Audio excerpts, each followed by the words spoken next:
हम तो गांव में थे, किसी ने बताया कि आज राजीव गांधी का देहांत हो गया है। तो स्नान करते समय मुझे तैरना तो आता नहीं था और मैं थोड़ा एक कदम ही आगे गई, शायद कोई खड्डा होगा, तो मैं उसमें डूबने लगी। तो 40 फीट उछल के फिर नीचे गिरी और नीचे गिरी तो वो सारे पत्थर थे, उनके ऊपर गिरी मैं। ओम नमस्ते दर्शकों, पूज्य साध्वी जी आपको भी प्रणाम। प्रणाम भैया। मैं अगर आपकी अनुमति हो तो कुछ मैं आपके जीवन से जुड़े कुछ प्रश्न बहुत सारे दर्शकों के मन में भी है और मेरी स्वयं भी जिज्ञासा है कि मैं कुछ आपके निज जीवन के बारे में भी जानना चाहें। ऐसी कौन सी वो घटना आपके जीवन में घटी कि आपने बहुत अल्प आयु 20 वर्ष की उम्र जो है बहुत ज़्यादा नहीं होती जीवन का निर्णय लेने के लिए, और आपने इतना बड़ा निर्णय, क्योंकि जीवन पर्यंत आज के इस युग में एक युवती के मन में यह होता है कि मेरा घर बसे, मेरा विवाह हो, मैं सांसारिक जीवन में कुछ करूं, मैं माँ भी बनूं, या मैं और कुछ इस संसार को एक ग्रस्त जीवन के माध्यम से मैं बहुत कुछ दे सकती हूँ, और ग्रस्त जीवन में भी बहुत कुछ दे सकते हैं हम। मगर आपने बिल्कुल लीक से हटकर बहुत साहस भरा निर्णय लिया और इस 20 वर्ष की आयु में संन्यास के मार्ग पर चलने का जो आपने निर्णय लिया, उस संदर्भ में ऐसी कौन सी घटना घटी जिसके कारण कह सकते हैं कि आपने इतना बड़ा निर्णय आपने लिया? घटनाएं सबके जीवन में घटती हैं। जैसे लोगों को मरते हुए सब नहीं देखा था, लेकिन जब महात्मा बुद्ध ने देखा तो वो उनके लिए स्पेशल घटना हो गई। फल पेड़ से नीचे गिरते हैं या पत्ते नीचे गिरते हैं, सबने ही देखा था, आज भी देख रहे हैं, लेकिन न्यूटन के लिए वो एक स्पेशल घटना हो गई। तो घटनाएं तो सृष्टि में घटित तो होती ही रहती हैं, होती ही आई हैं। लेकिन जैसा मैंने पहले भी बताया था कि कुछ पिछले जन्म के मैं समझती हूँ ऐसे संस्कार रहे होंगे। तो मेरे को याद आता है कि जब मैं लगभग 8वीं कक्षा में पढ़ती थी, तो पड़ोस में जैसे गांव में तो ऐसे झगड़े आदि होते ही रहते हैं, तो नल पे पानी बाहर से लाना पड़ता था, तो पानी के ऊपर झगड़ा हुआ। तो एक हमारे पड़ोस में हमारे चाचा जी थे, तो वो उस झगड़े को मिटाते, वो उस समय फौज में थे और सूबेदार थे और वो छुट्टी आए हुए थे। तो उन्होंने उन दोनों झगड़ने वालों को उन्होंने कहा, अरे तुम छोटी छोटी बातों पे झगड़ रहे हो, कुछ ऐसा काम जीवन में करो जिससे तुम्हारा नाम पत्थरों पे लिखा जाए। क्योंकि वो तो मिलिट्री मैन थे, तो उनके वो दूसरे संस्कार थे, वो उस मतलब उसमें कह रहे थे, दूसरे भाव में कह रहे थे। मैं तो बालक थी, मैं भी घड़ा लेके आई थी पानी का, तो पता नहीं वो वाक्य एकदम से मेरे को नोक किया कि ये ठीक कह रही हैं, जीवन में कुछ तो ऐसा करना चाहिए जो सारी समष्टि को याद रहे। तो ये क्यों लड़ रहे हैं ये ऐसे? अब वो सबके सामने ही होती हैं ऐसी घटनाएं। उसने एक लिया, फिर उसके बाद जब मैं और थोड़ी सी बड़ी हुई तो उस समय राजीव गांधी का देहांत हो गया। तो उस समय शायद मैं 9वीं या 10वीं कक्षा में थी, ठीक से याद नहीं है मेरे को। तो अचानक ये खबर मिली, हम तो गांव में थे, किसी ने बताया कि आज राजीव गांधी का देहांत हो गया है। तो एकदम से मेरे मन में ऐसे आने लगा कि देखो उनकी जो पत्नी है सोनिया गांधी, उस समय हम गांव में ज़्यादा तो जानते नहीं थे, इतना ही पता था कि वो इटली की हैं और उनको प्रेम हो गया राजीव गांधी से और उन्होंने शादी कर ली। तो जैसा आपने पूछा कि ये जो टीन एज होती है, उसमें बचपन में तो कुछ पता नहीं होता है, लेकिन जैसे जैसे व्यक्ति युवावस्था में प्रवेश करता है तो उसको ये एहसास होता है कि कोई अपना साथी होना चाहिए, कोई ऐसा एक दोस्त होना चाहिए जो हमारे मन के अनुकूल हो और जिसके साथ फिर हम जीवन भर निश्चिंत होकर के ये यात्रा पूरी कर सकें। तो यदि कोई पुरुष है तो वो ऐसी किसी महिला की इमेज करता है कि कोई महिला मेरे जीवन में आए और वो ऐसी हो कि पूर्ण रूप से मेरे अनुकूल हो और मेरे को स्वीकार करने वाली हो, मैं जैसा भी हूँ मुझे समझ सके, सुख दुख में मेरे साथ खड़ी रह सके। और यदि कोई महिला है तो वो किसी पुरुष की ऐसी कल्पना करती है कि कोई ऐसा, शादी तो मेरी होनी ही है, तो कोई ऐसा व्यक्ति मेरे जीवन में आए जो समृद्ध भी हो, समझदार भी हो और जिसका मेरे प्रति बिहेव भी ऐसा हो कि मुझे हमेशा खुश रखे, तो किसी प्रकार का मेरे जीवन में कोई कष्ट ना आए, ऐसा मुझे साथी मिले। तो ऐसे साथी की खोज रहती है एक कल्पना में, ये स्वाभाविक है। तो मैंने उस घटना से देखा, मेरे को मतलब मैं बालक ही थी, ज़्यादा बड़ा एज तो नहीं होती है उस समय, 14-15 वर्ष की थी। मैंने कहा देखो, उस महिला ने एक ऐसे जीवन साथी के रूप में राजीव गांधी का चयन किया कि जो अच्छे राजघराने में पैदा हुआ हो, तो वो भी उसने देखा हो, किसी के पास बहुत ऐश्वर्य हो तो वो भी उनके पास था, और किसी का रूप सुंदर हो तो देखने में भी बड़े सुंदर थे राजीव गांधी। तो मतलब एक श्रेष्ठतम वर में जो जो योग्यताएं देखी जाती हैं स्थूल रूप से, तो वो सारी तो थी। और उसने इतना बड़ा निर्णय लिया कि अपने देश को छोड़ के दूसरे देश में आ गई कि ये मेरा सहारा बनेगा और इससे बड़ा श्रेष्ठतम कोई वर नहीं हो सकता है। और वो तो मतलब थोड़े दिन के बाद ही उसको छोड़ गया।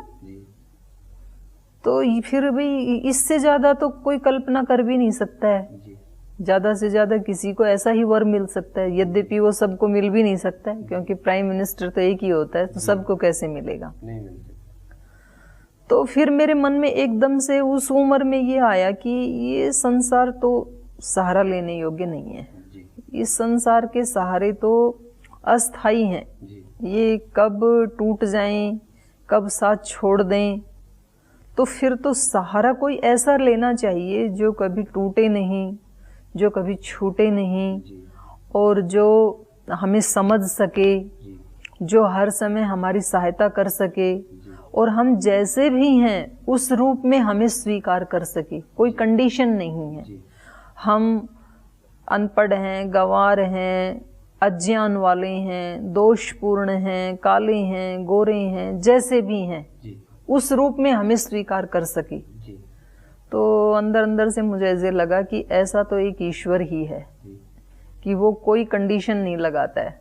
आपके अंदर दोषपूर्ण जीवन है ना, तो भी वो कहता है आप मेरी शरण में आओ, मैं आपके दोषों को दूर करूंगा।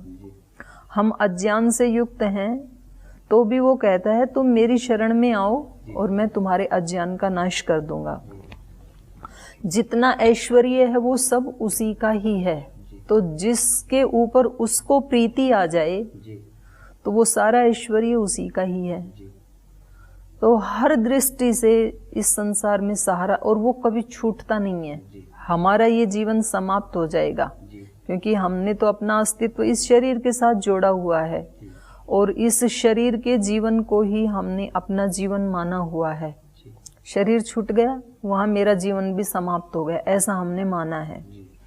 तो यद्यपि जीवन आज हमें शास्त्रों को पढ़ के, महापुरुषों के प्रवचनों को सुन के ये पता लगता है कि जीवन का प्रवाह तो अखंड है, शाश्वत है। लेकिन उस दिन तो मुझे ये लग रहा था कि आज भी जो हम जीते हैं, जो वास्तविकता है हमारी चेतना की, एक शाब्दिक ज्ञान अलग है, तो हमने इस शरीर के जीवन को ही जीवन माना है। तो लगता था कि मेरा जीवन समाप्त हो जाएगा, लेकिन वो समाप्त नहीं होगा, वो अगले जन्म में भी मुझे मिलेगा, साथ ही रहेगा। तो ये दूसरी घटना घटी।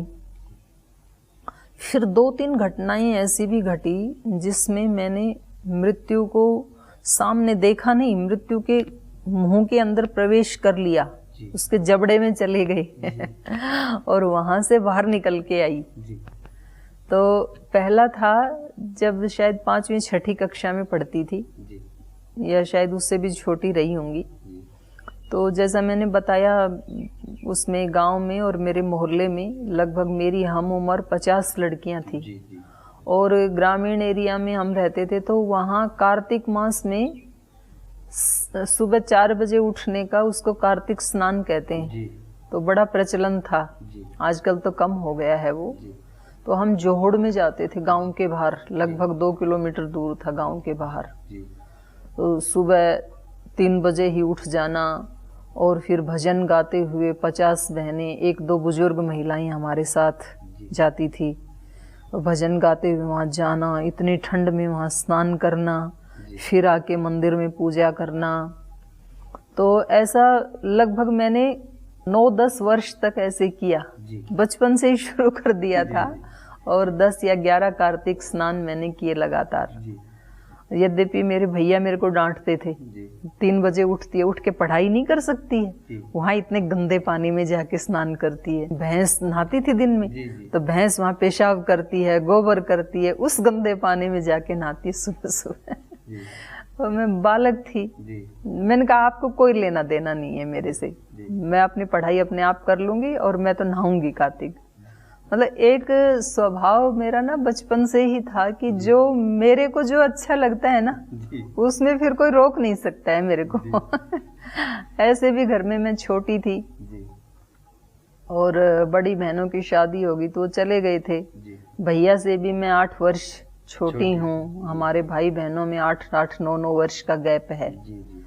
तो भैया जो है ना वो बहुत मेरे को लाड करते थे, बहुत प्रेम से उन्होंने मेरे को पाला अपने बच्चे की तरह। तो वो चिढ़ाते भी थे लेकिन प्रीति भी बहुत करते थे। तो मैं कोई भी अपनी जिद उनसे पूरी करवाती थी, मतलब जो मेरे को अच्छा लगा ना वो उनको करना ही पड़ेगा। और शायद वो ही संस्कार मेरे आज तक भी बने हुए हैं। आज भी मतलब जो अपने भाई डॉक्टर जयदीप जी या राकेश जी या संगठन में भी आप जैसे जो भाई हैं राज्य प्रभारी, तो उनसे मुझे जो करवाना होता है तो मैं करवा के ही छोड़ती हूँ।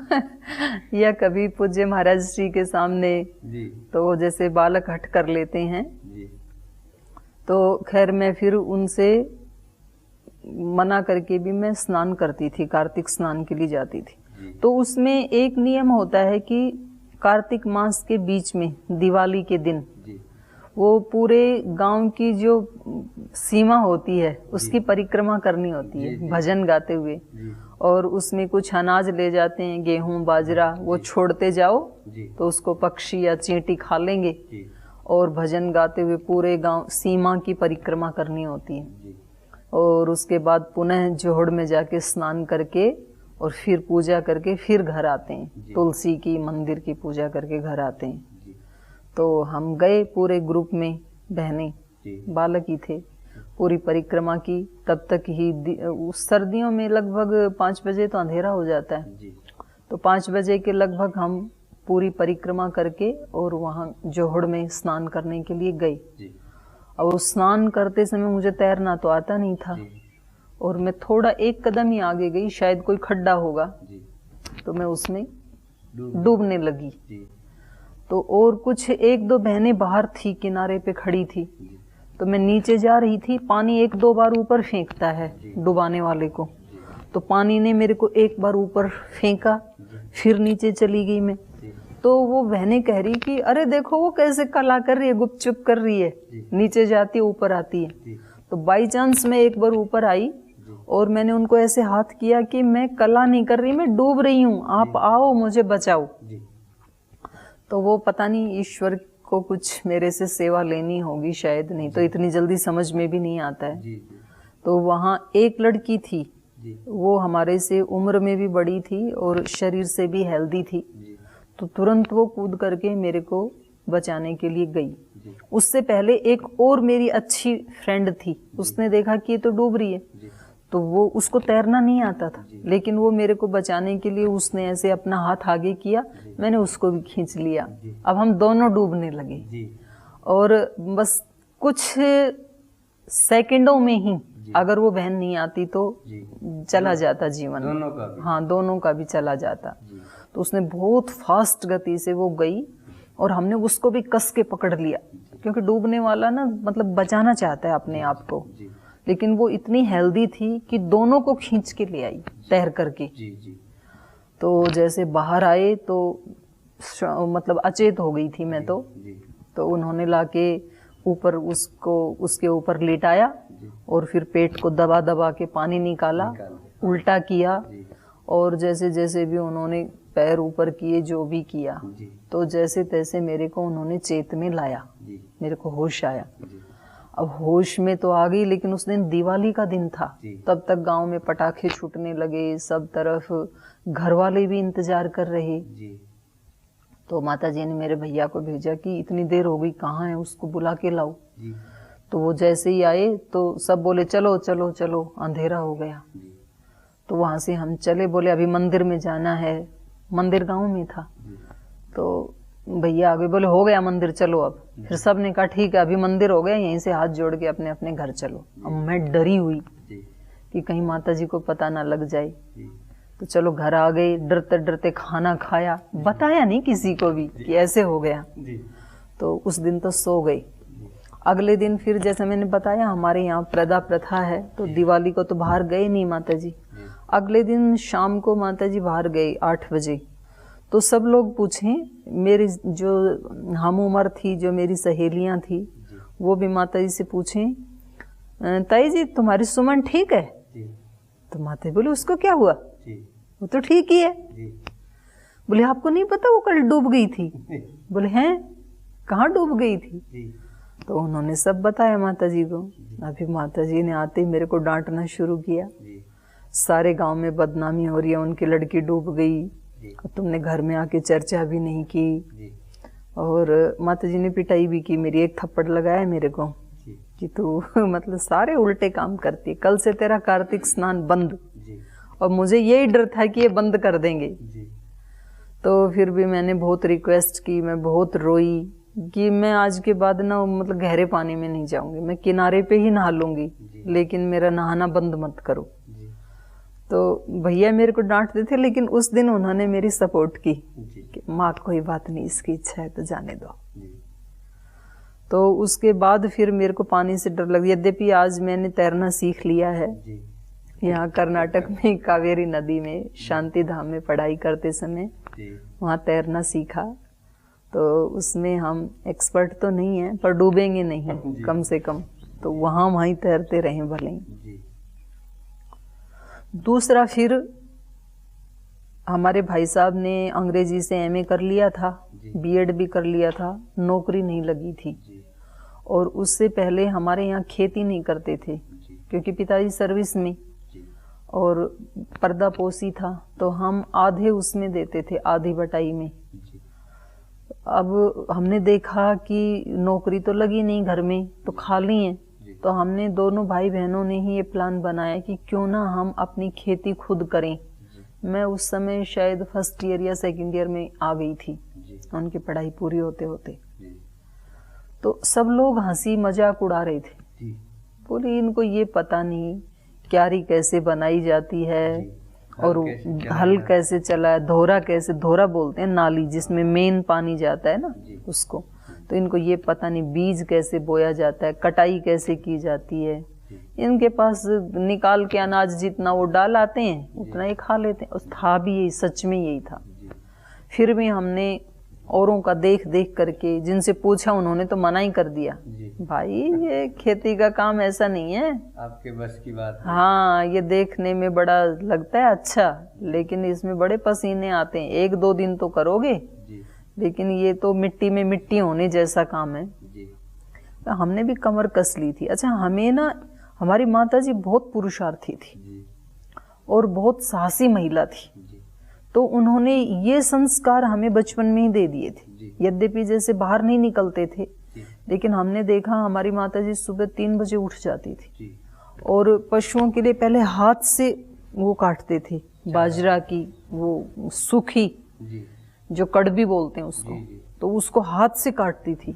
तो 3 से 4 बजे तक या 3:30 तक आधा 1 घंटा तो उसको काटती थी। फिर हाथ से चक्की पीसती थी भजन गाते गाते, फिर भजन गाते गाते ही वो दही भी लोती थी। तो हम 5, 5:30 उठते, तब तक तो इतने काम तो फिनिश हो जाते थे। और फिर हमारे पिताजी जो हैं वो रेलवे में थे, एक सामान्य से नौकरी थी उनकी। तो उसमें इतना घर का गुजारा नहीं चलता था। और हमारी माता जी, मेरा जन्म गांव में हुआ है। मेरी जो बड़ी बहन है उनकी शादी के 1 वर्ष बाद मेरा जन्म हुआ। पहले ऐसे होता था। तो उनकी 16-17 साल में शादी हुई, उसके 1 वर्ष बाद मैं पैदा हुई। तो तब मेरी माताजी गांव में आई नहीं, तो माताजी भी बाहर ही रहते थे। तो हमारे जो दादा के भाई थे उन्होंने सारी भूमि अपने उसमें अंडर में ले रखी थी, खेत आदि। तो जब हम गांव में आए तो वो हमें घर भी ना दें और जमीन भी ना दें, खेत भी ना दें, और हमारे नाम कोई जमीन गिरदावरी मतलब पिछले 30 साल से है ही नहीं, क्योंकि पिताजी बाहर रहते थे। और वो ये मानते थे कि ठीक है, पहले तो ऐसे ही होता था कि भाई चाचा कर रही हैं ना तो उनको करने दो, हम तो नौकरी वाले हैं, तो हमें क्या करना है जमीन का, वो उसको जोतें खाएं। जब माताजी आई तो वो कहें कि 1 इंच भी जमीन तुम्हारे नाम नहीं है, तुम कैसे खेत में तुमने कैसे भेज दिया बोने के लिए। तो हमारी माता बड़ी साहसी थी। तो जैसे तैसे उन्होंने अपने पीहर मतलब मेरे मामा जी को कह करके और वो गिरदावरी अपने नाम कराई, पटवारी, पता नहीं, मैं तो छोटी ही थी तब। तो वो सब बड़ी मुश्किल से हमारे नाम जमीन हुई। तो हमारी माता कभी हिम्मत नहीं हारती थी, बहुत साहसी महिला थी। तो हमने भी जब खेती करनी आई तो हमने कहा कि भैया हमें हिम्मत नहीं हारनी है, हमें इनको करके दिखाना है। तो सब लोग हंस रहे थे। हमने चलो बीज तो हल तो ट्रैक्टर से बोया जाता है, उन्होंने बो दिया। उसके बाद हमने क्यारियां अपने आप बनाई किसी से बिना पूछे, और वो बन गई जब, तो यद्यपि पहले दिन जब क्यारी बनाई तो आंतें भर जाती हैं उसको खींचते खींचते मिट्टी को। रात को दोनों बहन भाई इतनी जोर से हमारे को दर्द आंतों में, पेट में। तो भैया ने कहा ये कैसा काम शुरू कर दिया हमने, हम कर पाएंगे नहीं। मगर कर पाएंगे, क्यों नहीं कर पाएंगे। मेरे को भी ऐसे मतलब कभी भी मेरे को कभी ये नहीं लगता है कि ये काम हमने शुरू किया तो नहीं होगा, बचपन से भी होगा, क्यों नहीं होगा। तो खैर फिर हमने पानी देना भी सीखा, और रात रात को भी हम पानी देते थे। पहले फंवारा सिस्टम नहीं था, एक एक क्यारी को खड़े होके भरना पड़ता था। तो भाई साहब वो पानी लगाते थे, मैं उनके साथ खड़ी रहती थी।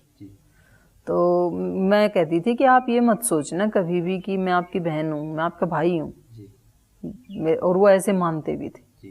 तो खैर हमने वो गेहूं की खेती की, और जितना हमें हमारे वो बटाई वाले देते थे उससे 3 गुना गेहूं पैदा किए। सब लोग दांतों तले उंगली दबा रहे थे कि भाई इन बच्चों ने तो कमाल कर दिया। तो हम तो सोच भी नहीं सकते थे कि ये इतना अच्छे से कर सकते हैं।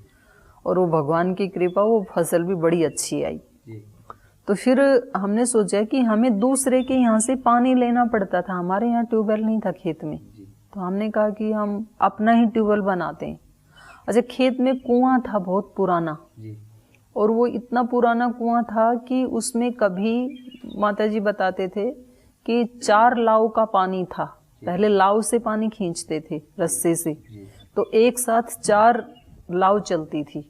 तो रात को वो पानी खेती का काम करके आए जो हमारे बुजुर्ग थे, दादा परदादा, और जब सुबह गए तो कुएं में राख आने लगी।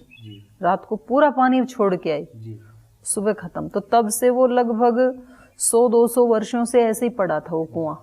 और लोग उसमें कहते थे इसमें भूत रहते हैं, प्रेत रहते हैं इस कुएं में।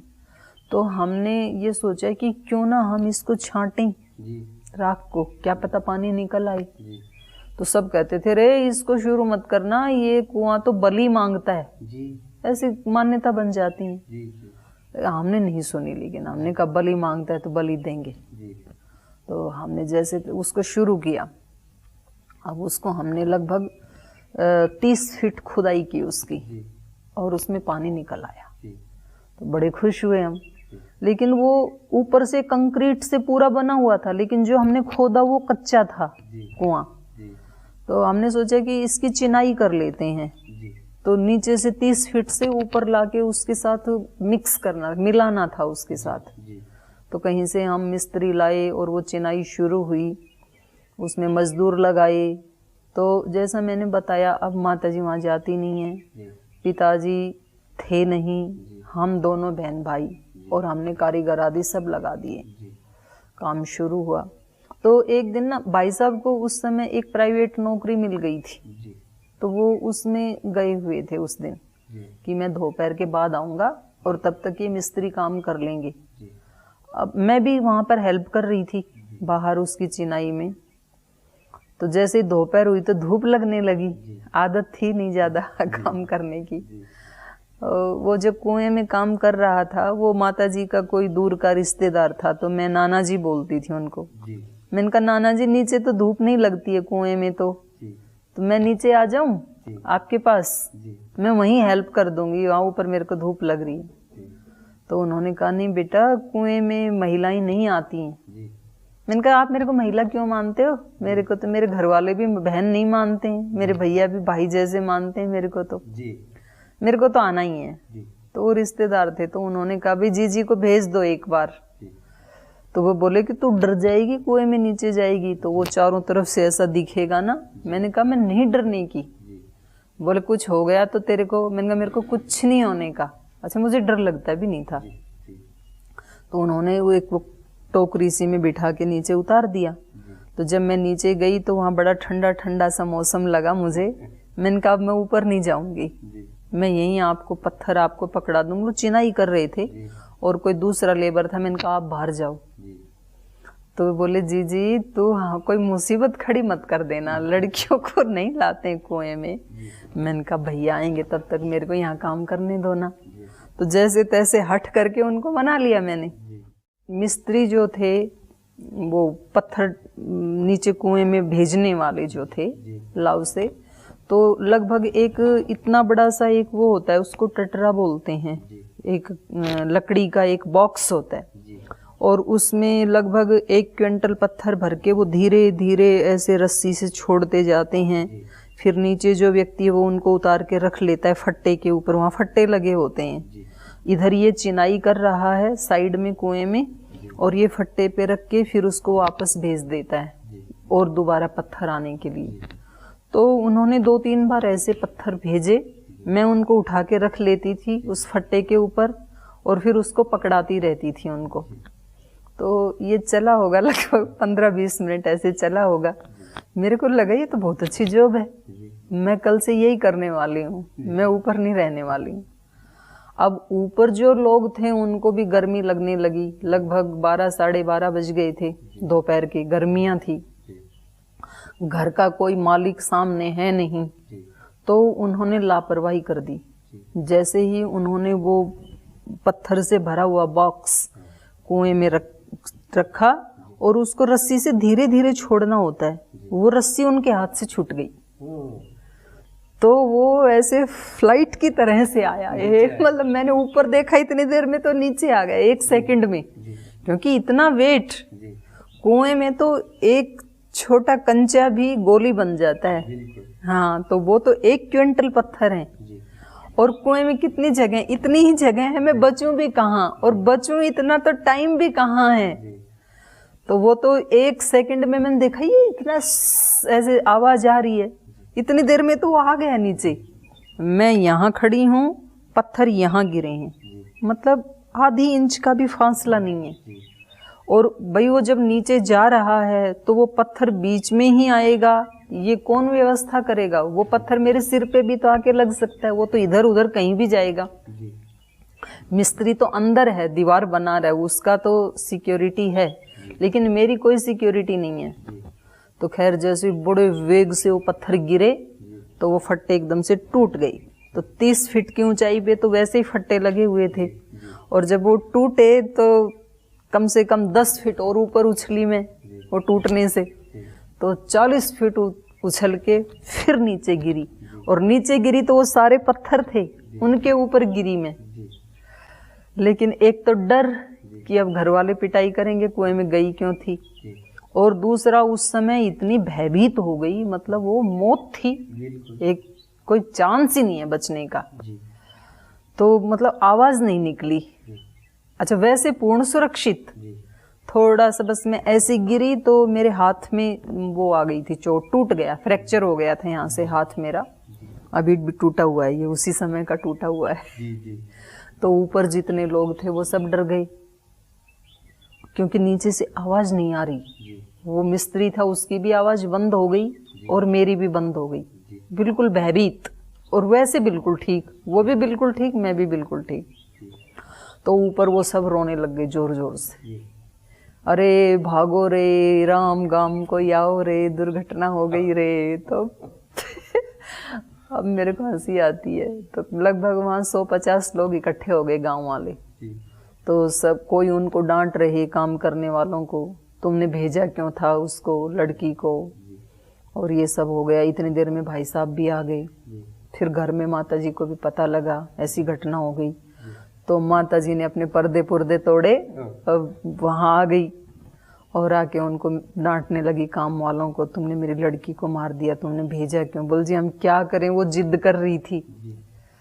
तो फिर मैंने देखा ऊपर तो भाई बड़ा घमासान हो रहा है, तो मैंने हिम्मत जुटाई। फिर तो मैंने उनसे पूछा, मैंने कहा नाना जी आपको कहीं चोट तो नहीं लगी?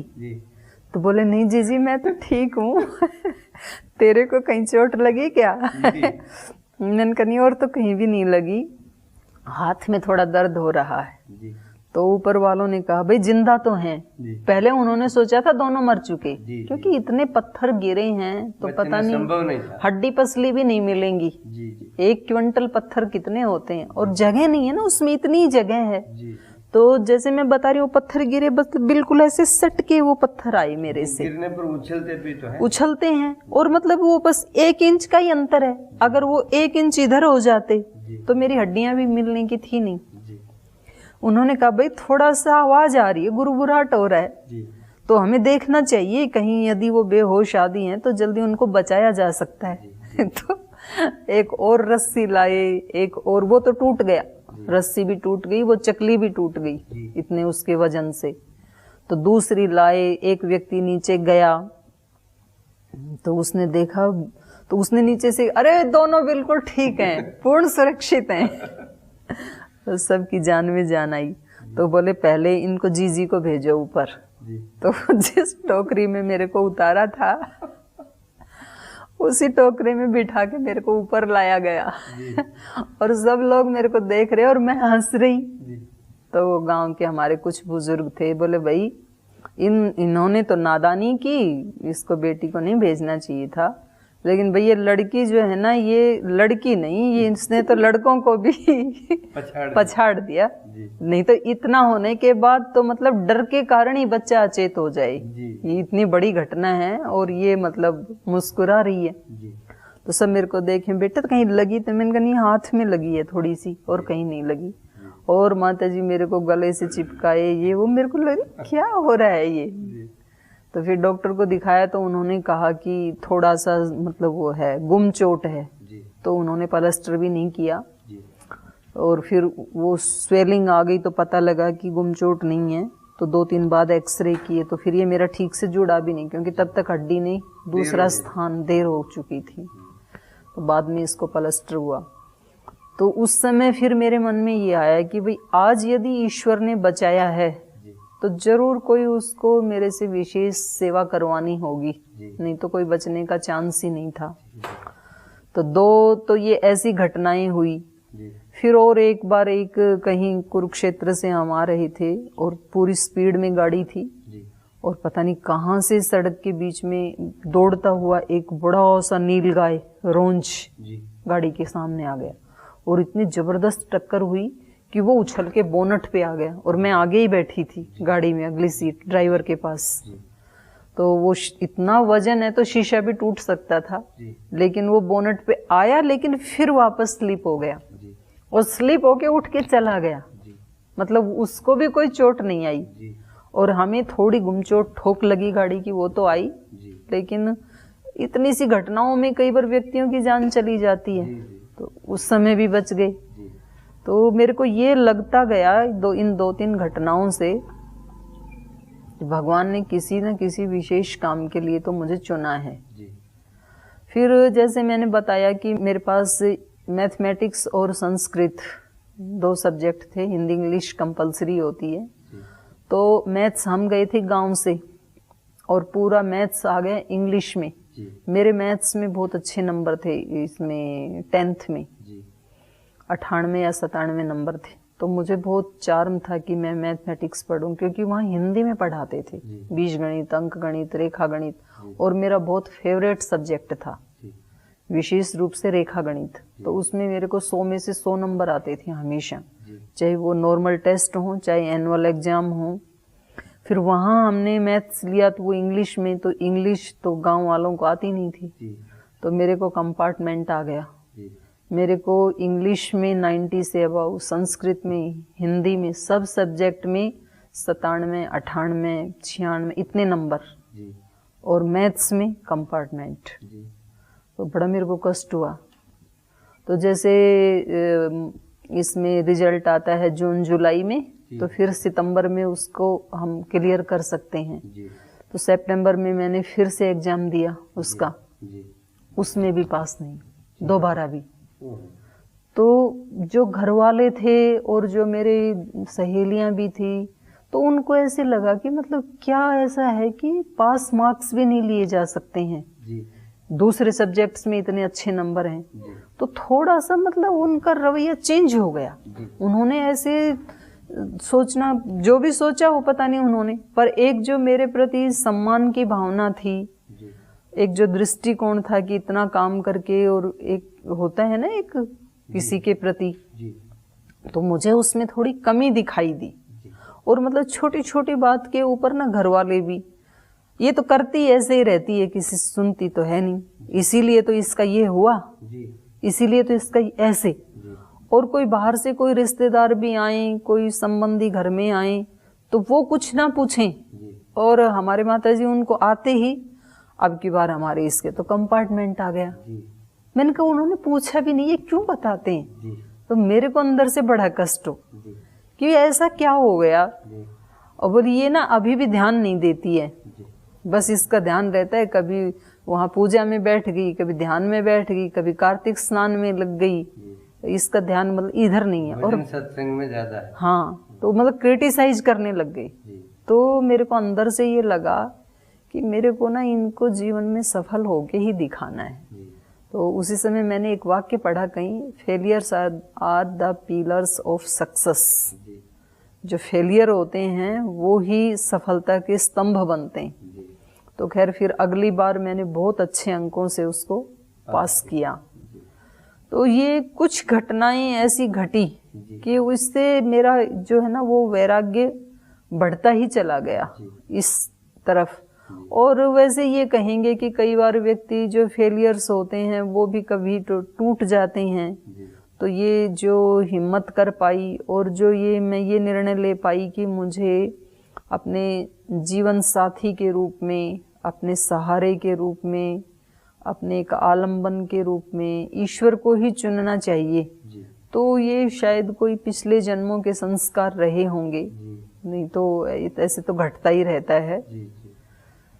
लेकिन मैं बहुत रिलैक्स फील करती हूँ जब मैं भगवान की शरणागति में होती हूँ। और जिस समय उससे थोड़ा दूर होते हैं तो थोड़ी बेचैनी होती है अंदर से ना, अनसिक्योर अपने आप को फील करते हैं। तो बस ऐसे ही भगवान की कृपा से आ गई इस मार्ग में और अभी भी चल रही हैं।